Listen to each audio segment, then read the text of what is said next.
E eu aqui, e hoje nós vamos falar sobre o Um Lugar Silencioso parte 2. Só foi lançado logo 2 anos depois do primeira parte, então foi bem rápido, né? Em 2020 ele saiu e estamos esperando até agora a parte 3, né? Mas tudo bem. Aqui a gente não tem mais o John Krasinski por causa do final do filme anterior, no entanto ele continuou como diretor. E aqui a gente tem o Cillian Murphy em adição para compensar a ausência do John Krasinski. Mas antes de a gente falar do filme, eu peço para você dar um like, se inscrever, apertar o botão do sininho para ter mais notificações. Então é isso aí, vamos lá. Muito bem, lançado em 2020, ele segue exatamente onde acabou o filme anterior. O que eu tenho que dizer que é impressionante, porque não é sempre que isso acontece. Muitas vezes os filmes eles dão um salto temporal, né? Tem um time skip para ser mais fácil de filmar e tal. E esse aqui não, ele começa logo em seguida. E, bom, aonde que a gente começou, onde que a gente acabou, né? No filme anterior, nós descobrimos que existe uma frequência de som que enfraquece essas criaturas alienígenas. Essa frequência de som, no momento, é produzida somente pelo aparelho da Reagan. E, bom, eles estão viajando para longe da casa, porque a casa pegou fogo, né? Ali eles tinham toda uma estrutura, inclusive as criaturas que estavam ali, elas tinham sido mortas, né? Mas eles acabaram tendo que escapar. Além disso, tem outro problema, né? A mãe da família, ela estava grávida no filme anterior, né? Que foi a cena da banheira, que eu comentei até de forma leve, né? Sem falar o que era, né? Só que agora eles têm um bebê, ao mesmo nesse apocalipse que não pode fazer barulho, né? Então eles colocam ela numa caixa de, não sei se de chumbo, alguma caixa assim acústica, tentam colocar nessa caixa e vão carregando a bebê ao mesmo tempo, né? Que é extremamente difícil isso daí. Eles encontram então finalmente o Cillian Murphy quando eles chegam num tipo de ambiente industrial, numa área industrial. E lá eles conseguem matar uma criatura, o personagem do Cillian Murphy fica impressionado, né? E aí se seguem aí se conversando. A garota ali, a Reagan, tem um plano de levar esse aparelho dela de som, esse aparelho de audição dela, para um lugar mais distante para conseguir matar mais criaturas. Só que ninguém da família meio que aprova, assim. Então ela decide fugir para esse lugar, enquanto daí a gente tem o filme todo com dois núcleos, né? O resto do filme, né? Com dois núcleos, que são o núcleo da família ali que fica com a mãe e o núcleo do Cillian Murphy, que vai atrás da Reagan e vai ver o que vai acontecer nesse outro núcleo. Bom, então, dito tudo isso, né? Sem mais spoilers, né? Porque assim, eu precisava falar tudo isso para ter contexto para poder falar do filme, né? Senão não tem como. Então, vamos lá. Tá, parece que esse filme foi planejado? Não.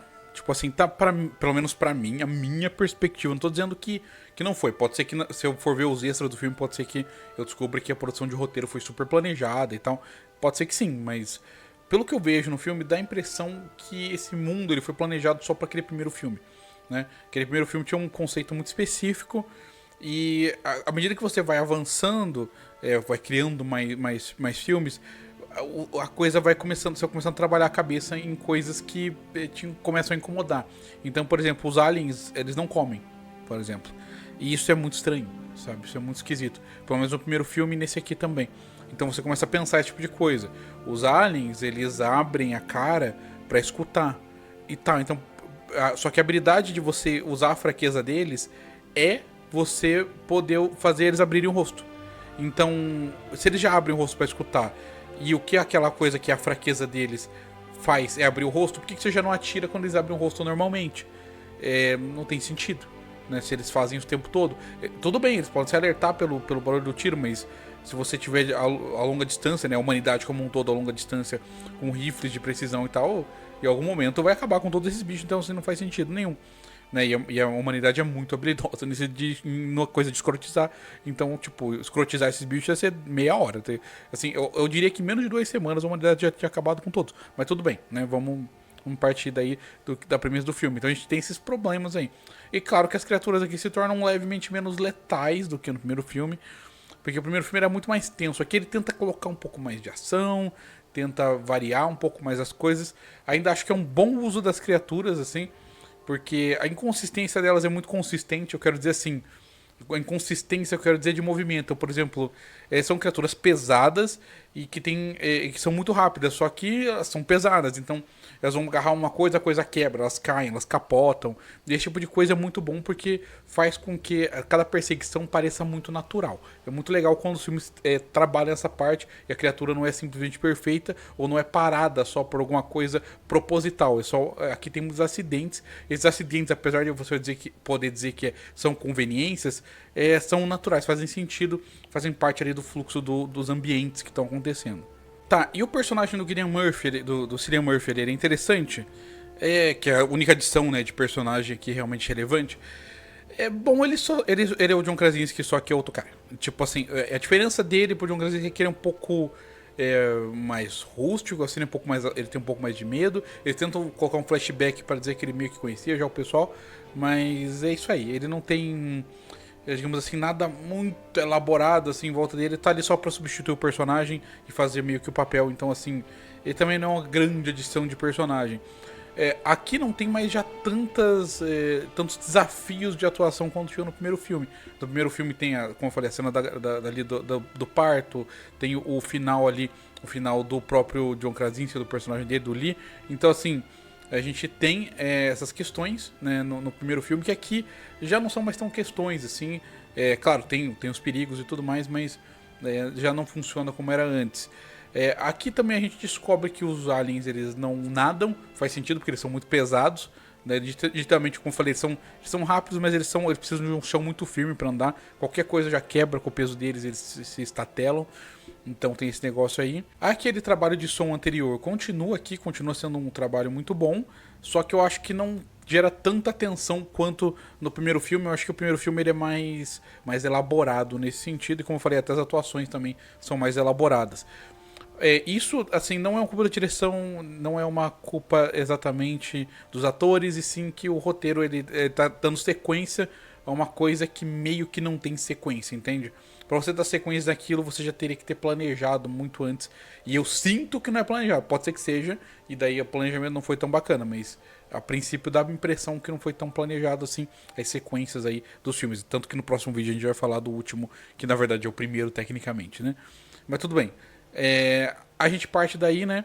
E aqui a gente tem um pequeno gostinho de como que foi a invasão dos alienígenas no começo. E além desse pequeno gostinho, a gente também tem um exemplo prático durante o filme ali, quando o alienígena ele aparece em uma comunidade ali específica. Então, dito tudo isso, a gente tem um filme que é um filme que tem de novo, um uso do som bem útil, né, bem interessante, combina com o aspecto, né, o silêncio, também os barulhos de fora e tudo mais. E tem uma desculpa melhor para ter diálogos ali, que é um cofre que não sei direito exatamente como que esse cofre foi parar aí, mas é um cofre, acho que é uma parte de um navio, não sei o que é. E aí, beleza, estão nesse bunker ali que eles podem conseguir conversar um pouco melhor. Além disso, a gente tem aqui uma ação mais elaborada. No entanto, em troca disso, a gente tem desenvolvimento de personagem mais nulo, porque o Cillian Murphy ele tá ali de novo só pra substituir o John Krasinski. Então, assim, nitidamente é um negócio que você se arrepende de ter eliminado o personagem e adiciona um personagem pra compensar, né?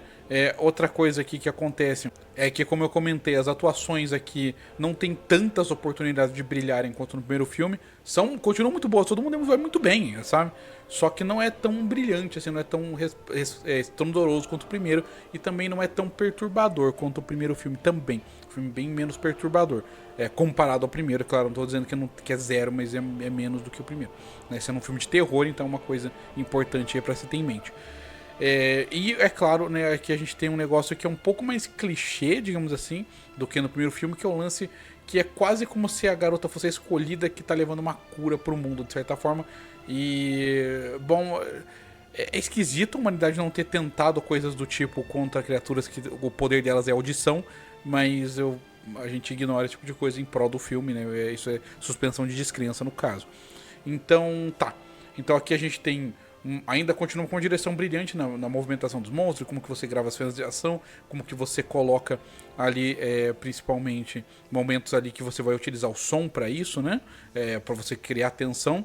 ao mesmo tempo que a gente tem uma atuação menor e menos abrangente, menos brilhante, né, menos à vista, e, pelo menos a minha perspectiva, né, e claro também um roteiro levemente mais clichê, juntado aí com menos desenvolvimento de personagem do que teria no primeiro filme. O veredito de Um Lugar Silencioso Parte 2 é um 8 de 10. Continua sendo um filme bom, continua sendo um filme muito bom, mas o primeiro é melhor. O primeiro ele é mais interessante do que esse em basicamente todos os aspectos. Não estou dizendo que isso aqui é ruim, repare, é 8 de 10, é um filme bom, só que ele não é tão interessante quanto o primeiro e tem mais probleminhas ali jogados, né, espalhados ali durante o filme. Outra coisa que eu vou comentar antes de a gente encerrar o vídeo é que me incomoda o fato de ter saído uma prequel no lugar de ser de sequência. Não que a prequel não seja interessante, a prequel é muito boa, que a gente vai conversar aí no próximo vídeo. Só que o fato de não ter saído de sequência tá demorando pra essa sequência já. E isso tá começando a ficar meio preocupante. Mas, bom, então é isso aí. Se você gostou do vídeo, por algum motivo, razão, circunstância, dê um like, se inscreve, aperta no botão do sininho para ter mais notificações. E também comenta aí o que você acha de Um Lugar Silencioso Parte 2. E, bom, só não comenta muito, né? Que não faz barulho com o teclado e os bichos vêm pegar. Então é isso aí. Valeu e até mais.